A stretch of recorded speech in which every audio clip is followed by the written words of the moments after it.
પવિત્ર શ્રાવણ માસનો પ્રારંભ થતાં દીવના ફુદમમાં શ્રી ગંગેશ્વર મહાદેવ મંદિરમાં શ્રદ્ધાળુઓએ ભક્તિભાવથી કરી પૂજા અર્ચના।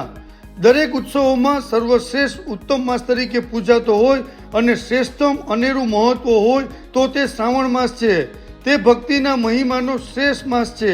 શ્રાવણ માસ નામ સાંભળતા જ સનાતનીના માનસપટ ઉપર ભગવાન શિવનો સાક્ષાત્કાર થતો હોય છે। શંકર એટલે મહાદેવ, જેને દેવોનો દેવ કહેવાય છે। શ્રાવણ માસમાં પૂજન કરવાથી અનોખી ઉર્જા પ્રાપ્ત થાય છે।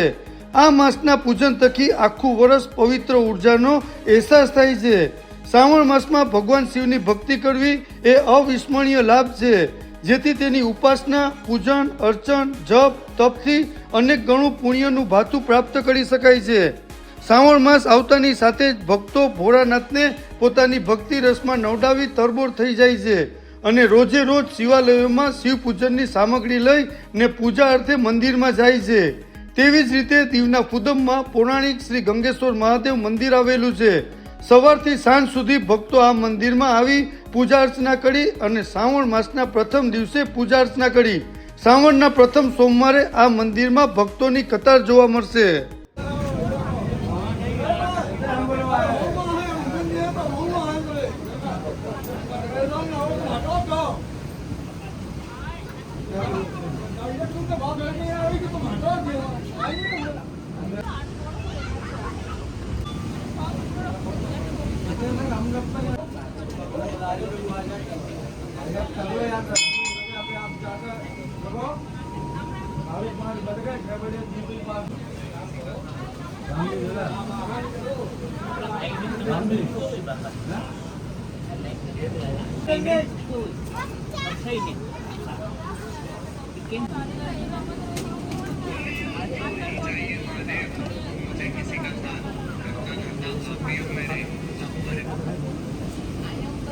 મારું નામ રમણીકભાઈ બામણીયા, હું અહીંયા ફુદમ ગામમાં જ રહું છું।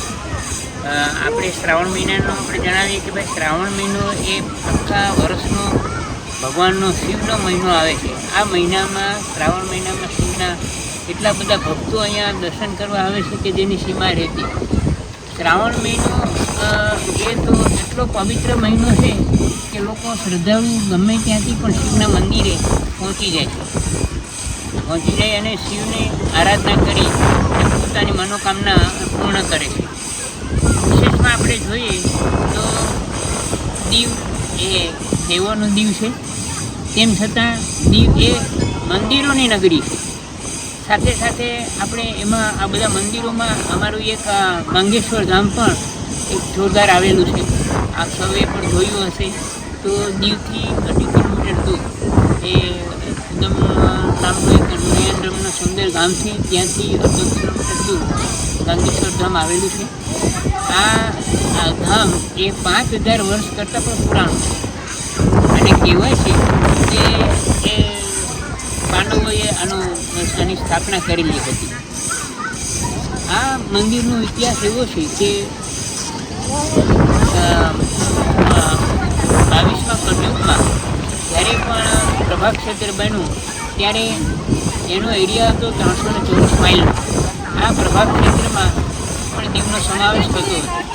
અહીંયા પહેલાં તો આવું જંગલ જ હતું, પૂરા આ બધામાં કોઈ આવી શકતું નહોતું પહેલાંના આ કળયુગમાં। પણ ધીરે ધીરે એમાં કેળી થઈ, એ બધા માણસો મંદિરે આવતા ત્યાં। હવે જ્યારે પાંડવો પોતાના અજ્ઞાતવાસમાં જ્યારે પણ નીકળ્યા ત્યારે સૌરાષ્ટ્રમાં ફરતા ફરતા એ પ્રભાસ ક્ષેત્રમાં આવ્યા છે।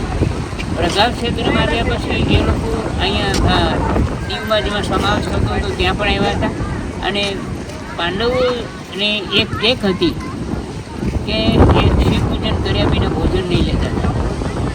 એક દિવસ પૂરો થવા આવ્યો, સૂર્ય ઢળવા આવ્યો, ત્યાં સુધી કંઈ શિવલિંગના દર્શન થયા નહીં। ત્યારે પાંડવોએ પોતાના કદ અને રૂપ અનુસાર 5 શિવલિંગોની સ્થાપના કરી, પૂજા અર્ચના કરી અને ભોજન અહીંયા લીધું હતું। એમ પણ કહેવાય છે કે પાંડવો 1 માસ અહીંયા આ ગંગેશ્વર ધામમાં રહ્યા હતા। હવે બીજું આપણે જોઈએ કે આ શિવલિંગની દક્ષિણ પશ્ચિમ બાજુ એક કુંડ આવેલું છે। આ કુંડમાં જ્યારે પણ ઓટ હોય ત્યારે એમાં ગંગા જળનું મીઠું પાણી આપણે જોવા મળે છે. એ ગંગા ધારાના જળ ઉપરથી ગંગેશ્વર નામ એનું રાખવામાં આવ્યું. દેશ પરદેશથી શ્રદ્ધાળુઓ અહીંયા આવે છે. ટુરિસ્ટો પણ એવા પુષ્કળ હોય છે. વીવીઆઈપી પણ અહીંયા ઘણા આવે છે દર્શન કરી અને મનોકામના પૂર્ણ થાય ભગવાન પાસે પ્રાર્થના કરશે અને આશીર્વાદ લઈ અને શકીલભાઈ, એક બીજી વાત કહેવાની છે કે આ મંદિરનો આપણે બધું જાણીતું હતું પણ દેશ પરદેશમાં હવે વધારે જાણીતું થયું. કારણ કે માનનીય શ્રીમાન પ્રફુલ્લ પટેલ સાહેબ અહીંયા આવ્યા, એમને પણ આ મંદિરને બહુ ગમી ગયું અને એમને એમ થયું કે અહીંયા કંઈક વિકાસ કરવો જોઈએ.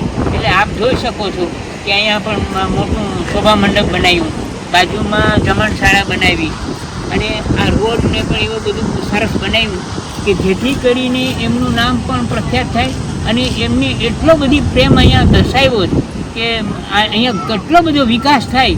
આજે જ્યારે પણ એમની વિઝિટ હોય ત્યારે નવા બધા પ્રોજેક્ટો લોકો મૂકતા જાય અને આ મંદિરનો કેવો સારો વિકાસ થાય એવા માટે એ બહુ ઉત્સાહી છે મારા પટેલ સાહેબ.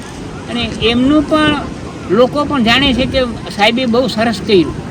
આવા સરસ કામમાં પણ લોકોનો ફાળો અને અમારા પ્રફુલ્લ પટેલ સાહેબનો તો બહુ ફાળો, અતિશય ફાળો છે કે જેમને આખા બધામાં યાદ રહેશે અને નજીકના ભવિષ્યમાં આ મંદિરનો આ પરિસર એટલું સરસ લાગશે અને યાદગાર અમારા માનનીય શ્રીનું એમાં રહી જશે.